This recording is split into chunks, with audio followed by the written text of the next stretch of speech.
Gaza నగరం విధ్వంసం నుంచి తీసిన ఉక్కుతో 100 ఈఫిల్ టవర్లను నిర్మించొచ్చు.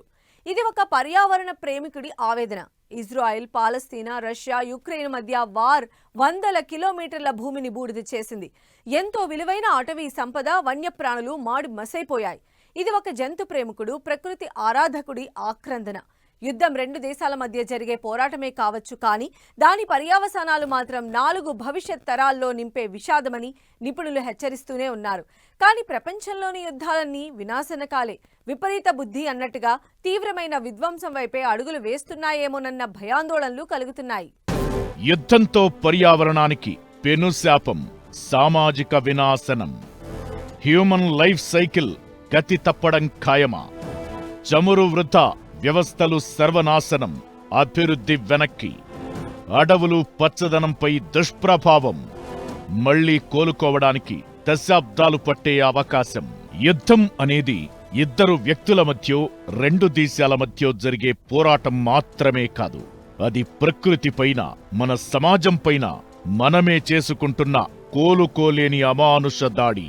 ప్రస్తుతం అమెరికా, ఇరాన్ మధ్య వార్ ఆర్థిక వ్యవస్థనే కాదు, భవిష్యత్ను కూడా ప్రశ్నార్థకం చేస్తోంది. ఈ యుద్ధం వల్ల పర్యావరణం తీవ్రంగా దెబ్బతింటోంది.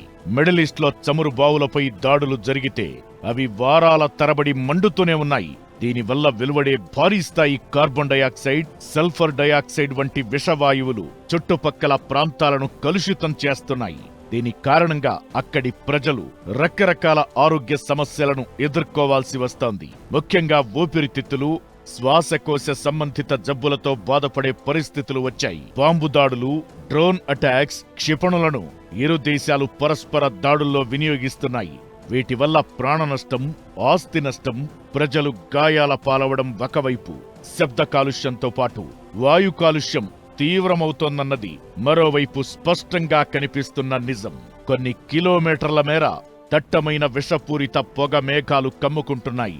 ఈ పేలుడు పదార్థాల్లో వాడే సీసం, పాదరసం లాంటి భారలోహాల రసాయనాలు భూమిలో చేరి నేల కలుషితమవుతోంది. అలాంటి నేలపై ఇకపై పిచ్చి మొక్క కూడా మొలవదు. ఇది వ్యవసాయానికి పనికిరాని నేలగా మిగిలిపోతుంది. కెమికలైజేషన్ ఆఫ్ ది వార్, ఇప్పుడు బాంబుల వల్ల కానీ, మిగతా కెమికలైజేషన్ వల్ల కానీ, రసాయనాల వల్ల కానీ ఏమవుతున్నది అని అంటే, అక్కడి పర్యావరణంలో నీరు, గాలి, భూమి, నేల అంతా కూడా కలుషితమైపోతుంది, రసాయనమైపోతాడు. ఇది అరాచకత్వం, రాక్షసత్వం. దీన్ని అరికట్టకపోతే భూమి మీద ప్రజానీకమే మనుగడ లేకుండా పోతుంది. పర్యావరణ సర్వనాశనం. ఇరాన్లో చమురు ట్యాంకర్లు పేలిపోయాయి. ఇది సముద్రంలో వేల టన్నుల చమురు నష్టాన్నే కాదు, దానివల్ల చేపలు, సముద్ర జీవరాశి, పగడపు దిబ్బలు అంతరించిపోయే ప్రమాదం పొంచి ఉంది. యుద్ధ విమానాలు, ట్యాంకర్లు, భారీ ఆయుధాల తయారీ, రవాణాకు అపారమైన ఇంధనం ఖర్చవుతుంది. ఇది గ్లోబల్ వార్మింగ్ ప్రభావాన్ని మరింత పెంచుతోంది. ఇజ్రాయెల్, పాలస్తీనా యుద్ధం మిగిల్చిన గాయంగా గాజా నగరం ప్రపంచాన్ని వెక్కిరిస్తోంది. ఒకప్పుడు భారీ భవంతులు, విశాలమైన రోడ్లు, వైద్యశాలలు, కళాశాలలు, స్కూళ్లు, పార్కులు, నివాస సముదాయాలు, జనాల రాకపోకలతో వైభవంగా వెలుగులీనిన గాజా నగరం ఇప్పుడు ఓ డంపింగ్ యార్డ్తో సమానం. ఎక్కడ చూసినా బాంబు దాడుల్లో కూలిన భవనాలు, శిథిలమైన నివాసాలు, నేలమట్టమైన కట్టడాలే కనిపిస్తున్నాయి. అక్కడ కనీసం జంతువులు నివసించేందుకు కూడా సాహసం చెయ్యలేనంత దీనస్థితికి చేరాయి. ఇది యుద్ధం మిగిల్చిన విషాదానికి నిలువెత్తు సాక్ష్యం. జపాన్లో హిరోషిమా, నాగసాకిపై అణుబాంబు దాడి ప్రపంచ యుద్ధ చరిత్రలో మాయని మచ్చ.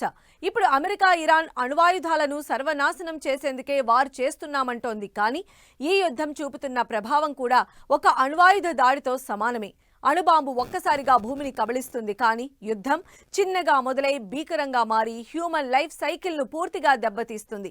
ఇది ఒక్క దేశంపై జరుగుతున్న దాడి మాత్రమే కాదు, దాని ఫలితంగా ప్రపంచ దేశాలు కూడా ఏదో ఒక రకంగా బాధితులుగా మిగులుతున్నాయి. యుద్ధంతో మనుషుల జీవన విధానాల్లో ఊహించని మార్పులు, యుద్ధంతో పెరిగే పేదరికం, వెనుకబాటుతనం, మనుషుల జీవితాల్లో స్వార్థపూరిత ఆలోచనలు పెంపు, యుద్ధోన్మాదంతో రాక్షస ప్రవృత్తి పెంచుకునే మనుషులు. మన వేలుతో మన కంటినే పొడుచుకుంటున్నామా? నిజంగా వార్ ఎఫెక్ట్ అణుబాంబు దాడి కంటే దారుణమే. గాజాను చూస్తే దాన్నెవరూ కాదనలేరు. యుద్ధం మనుషుల మధ్య బలమైన ఇనుప గోడల్ని నిర్మిస్తుంది. ఇది సమాజం పునాదుల్నే కదిలిస్తుంది. యుద్ధంలో ప్రాణనష్టం కేవలం సైనికులకు మాత్రమే కాదు, సామాన్యులు బలవుతారు. ఎంతో మంది తమ ఊరిని, తమ వారిని, తమ ఆధారాలను కోల్పోయి అనాథలుగా వీధిన పడతారు. నిలవ నీడలేక ప్రాణభయంతో లక్షలాది మంది తమ దేశాన్ని వదిలి ఇతర దేశాలకు వలస వెళతారు. ఆయా దేశాల్లో సామాజిక అశాంతి, వివక్ష, వనరుల కొరతను ఎదుర్కొంటారు. పరిశ్రమలు, సంస్థలు అన్నీ కుప్పకూలి యువతకు ఉద్యోగ ఉపాధి అవకాశాలు తగ్గిపోతాయి. నేరాలు, నిరాశావాదం వైపు ప్రజలు అడుగులు వేస్తారు. ఇప్పటికే పలు దేశాల్లో ప్రజలు యుద్ధ భయాలతో పానిక్ బయింగ్ మొదలుపెట్టారు. ఆహార ధాన్యాలు, మందులు, ఇంధనం కోసం మాల్స్, పెట్రోల్ బంకుల దగ్గర భారీ క్యూలైన్లు కనిపిస్తున్నాయి. యుద్ధాన్ని చూసిన పిల్లలు, మహిళలు తీవ్రమైన మానసిక ఒత్తిడికి లోనవుతారు. బాంబుదాడులు, హింసను కళ్లారా చూడటం వల్ల పిల్లల్లో పోస్ట్ ట్రామాటిక్ స్ట్రెస్ డిజార్డర్ వంటి మానసిక సమస్యలు వస్తాయి. వారిలో సహజంగా ఉండాల్సిన భయం లేనితనం పోయి అభద్రతా భావం పెరుగుతుంది. ఈ గాయాలు మానడానికి తరాలు పడతాయి.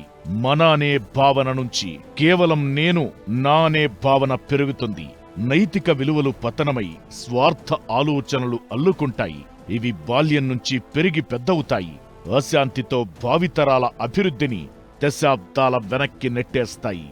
వార్తో స్కూళ్లు ధ్వంసమవుతాయి లేదా మూతబడతాయి.